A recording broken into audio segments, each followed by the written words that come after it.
moyang suku Jambak suku Melayu menelusuri anak sungai yang bernama Sungai Boto.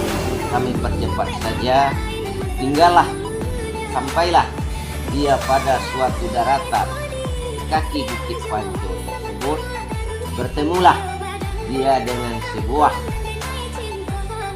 tempat, namanya kalau sekarang permandian, mana nenek moyang pertama memerintahkan kepada anak cucu, yaitunya suku Jambak dan suku Melayu, "Hai anakku, cucuku, kemenakanku, mandilah di sini. Karena kalian sudah 1 hari 1 malam tidak mandi, mandilah di sini. Kalau ada nanda membawa limau jokasai, mandilah balimau jobakasai. Sabunnya adalah kelikih dan harum-harumnya dari rumput busa yang banyak tumbuh dalam hutan belantara pada waktu itu dan tumbuh di sawah-sawah. Sehingga karena sudah mandi balimau bakasai, maka nenek moyang bersama-sama menemukan lubuk kasar. Dia akan menerusi tempat lain sehingga dia menamakan Koto atau kampung Koto. Orang Melayu, orang Jambak terus menelusuri, ada sebuah bukit namanya di sana Bukit Pemandangan. Sehingga nenek moyang pada waktu kira-kira jam 5 berhenti di sana. Gabak di ulu tando kaujan, cewang di langit tando kapane, gabak lah nampak pada waktu itu hari musim. Sehingga nenek moyang memandang di sana, ditelusurilah negari ke atasnya, nampaklah teratai waktu itu di tengah-tengah dan pergunungan ke puncak-puncak. Nenek turun terus dan berjalan, karena hujan datang, dia berhenti pada sebuah bukit, namanya beliau namakan Bukit Tapa Ketek. Sakalo lalo hari siang ayam bakuku menjagokan. Tapi itu cendonya murai tando hari Malaysia. Hari siang sudah sarapan, orang itu langsung menelusuri berjalan kaki ke atas. Kita percepat saja. Di puncak Nagari Lumpuh itu dia bertemu dengan sebuah limau, dan limau tersebut sudah banyak yang dimakan ikan. Akhirnya coba oleh nenek moyang atau nenek yang pertama itu makan limau tersebut, sehingga limau itu sangat manis. Limau itu yang bertemu adalah limau yang sangat besar, limau yang sangat gadang. Maka asal usul nagari yang didiami oleh masyarakat kami sekarang, nagari limau gadang, asal usulnya dari limau yang sangat gadang. Ditunggu ulah nagari yang pertama, dilusuri ke bawah sehingga dia menelusuri sebuah bukit namanya Bukit Gadang, terus ke bawah sehingga dia istirahat. Sambil duduk-duduk dia bertemu pula dengan sebuah batu yang puncaknya di atas lebih kurang 2 meter 20 cm. Yang di atas, yang di bawah kami tidak tahu dalam tanah. Sehingga dicoba oleh nenek moyang itu mengupas atau menukikkan agak sedikit sehingga kuning bagaikan kuning, bercahaya bagaikan emas. Sehingga dia membuat pula satu nagari di sana bernama Batu Kunik, disebabkan dia bertemu dengan sebuah batu yang bernama berbentuk kuning yang seperti kuning, bercahaya seperti emas. Dia menelusuri terus sehingga dia ada anak sungai yang bisa melompat pada waktu itu sehingga agak jauh, sehingga dinamakanlah bukit itu Bukit Kudo, selempatan kuda namanya. Terus dia berada di sebuah bukit namanya Bukit Parit. Karena hari sudah senja, dia istirahat di sana, tidur di sana, memasak juga di sana. Kemudian 3 hari lebih kurang tinggal di Bukit Parit, dia menelusuri daerah Lumpuh yang berada. Kemudian di susi pertama dia menuju ke arah timur, sehingga dia bertemu dengan sebuah sungai dan bertemu dengan sebuah batang yang sangat besar melintangi sungai tersebut, yang bisa menyeberang dengan batang yang ada itu sudah tua, boleh dikatakan isinya saja kayu yang tinggal lagi, tapi sangat berbahaya.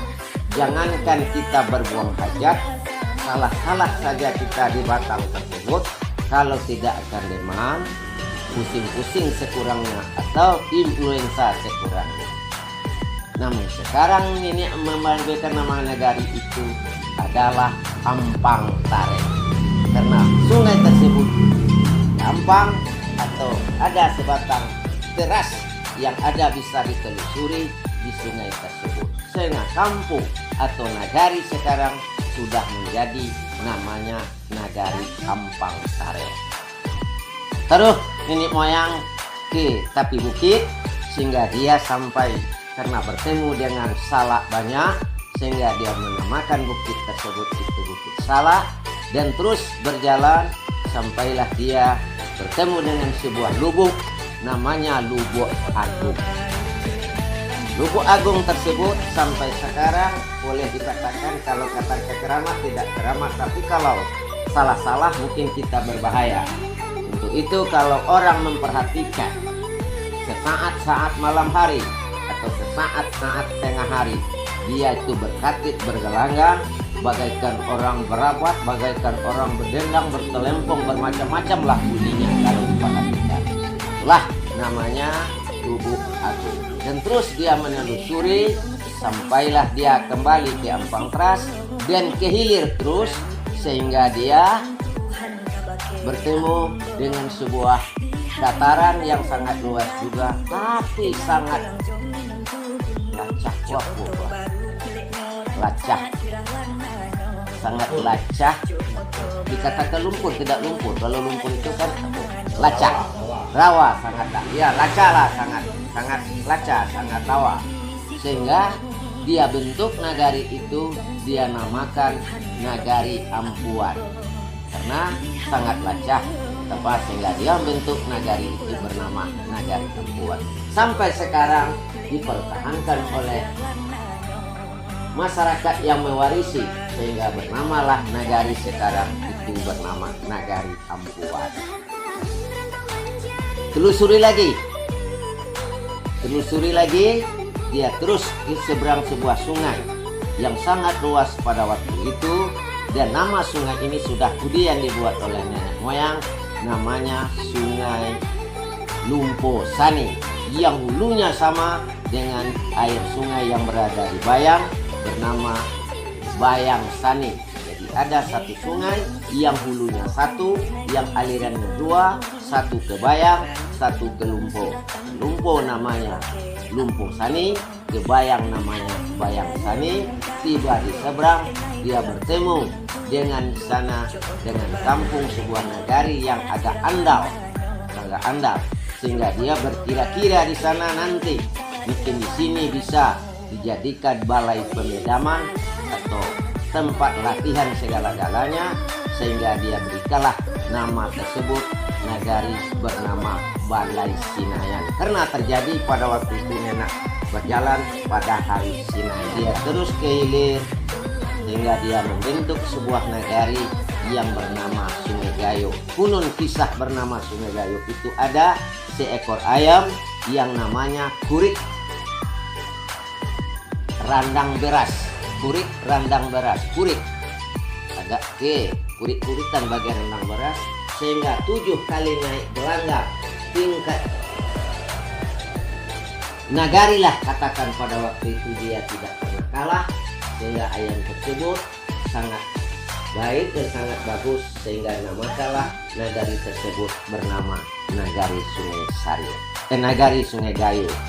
Kehilir lagi, dia bertemu dengan sebuah anak sungai yang sangat berbahaya, yaitunya banyak sarit.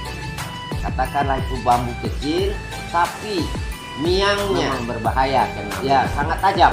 Itulah nagari tersebut bernama Sungai Sari, dan menyeberang terus ke sungai Lumpo Sani tadi, bertemulah dia sebuah kampung Otoranggo.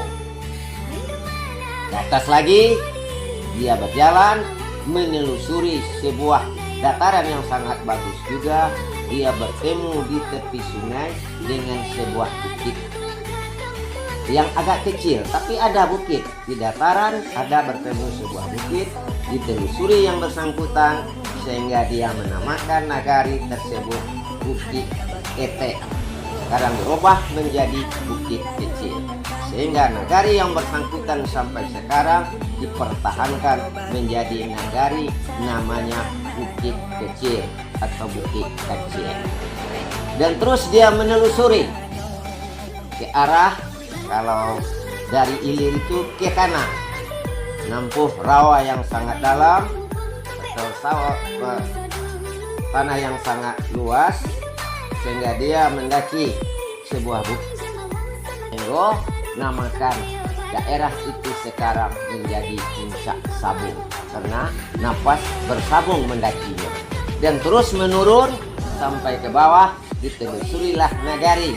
Kampung juga sangat bertemu sebuah tumbuh-tumbuhan bagaikan hilalang, tapi sangat tajam. Sedikit saja tersenggol atau tersinggung bahasa Minang, sehingga sangat berbahaya.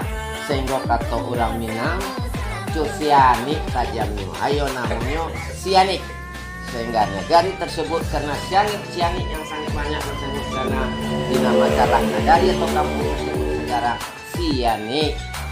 Dan terus berjalan dan bertemu pula oleh nenek moyang itu batang sago yang sangat banyak. Batang sago, buahnya sangat merah, kecil-kecil bagaikan kencing baju, tapi kalau direndam dimakan Allah Rabbi entah enaknya. Jadi bertemu itu sehingga negeri itu dinamakan negeri sago.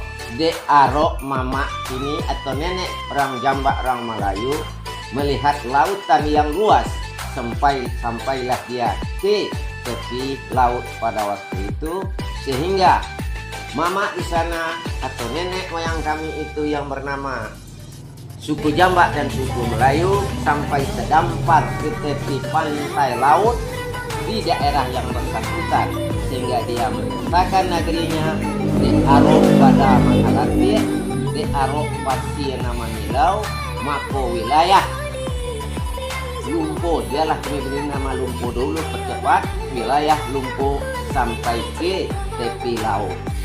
Hari malam, hari senja atau kira-kira jam 5, mama tersebut kembali menelusuri jalan yang bersangkutan menuju Bukit Parit yang ditinggalkan tadi. Hingga kira-kira jam 10 lebih kurang malam hari, dia mencari tempat tinggal. Yang awal pertama menelusuri daerah yang bersangkutan tadi, sehingga tidak bertemu. Sehingga yang pertama mengatakan kepada mama, apa katanya? Mak, di mana tempat kita? Mama menyebutkan Lupo Awak. Sampai 3 kali kemenakan menanyakan Lupo Awak. Belum juga bertemu. Kemudian anak bertanya lo kepada bapak, di mana? Di mana tempat awak? Di bukit, nah. Tapi belum bertemu. Di bukit.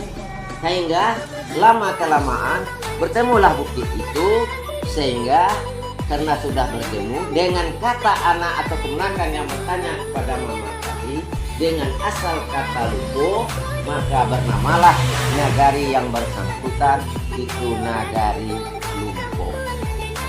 Bertempat di Bukit Siaya. Yang memberi nama kata Bukit Siaya adalah bapak, yang memberi nama kata Lumpo adalah mama. Yang nama yang memimpin suku Jambak itu datang ke negari Lumpo adalah namanya Mingkudut. Sampai sekarang dengan gelar datuknya Datuk Mingkudut. Kedua, dari suku Melayu Ahmad Rajo, arti kata amat disayangi, sehingga sekarang Melayu itu berada di Ampang Teras, sangat disukung suku itu, sehingga dengan gelar datuknya Ahmad Rajo. Ahmad Rajo, suku Melayu. Kemudian yang ketiga, datang serombongan lagi setelah ditelusuri oleh suku yang dua ini, yaitunya orang Tanjung, suku Tanjung. Memang dari Solo juga, dari Lubuk Singkarah, dari Solo. Namun demikian dia bertemu di negeri Lumpuh dengan saudaranya, sehingga wilayah ini dibagi 3 dengan orang Tanjung, sehingga diberi gelar Mantari Bonsu. Kata Mantari Bonsu itu adalah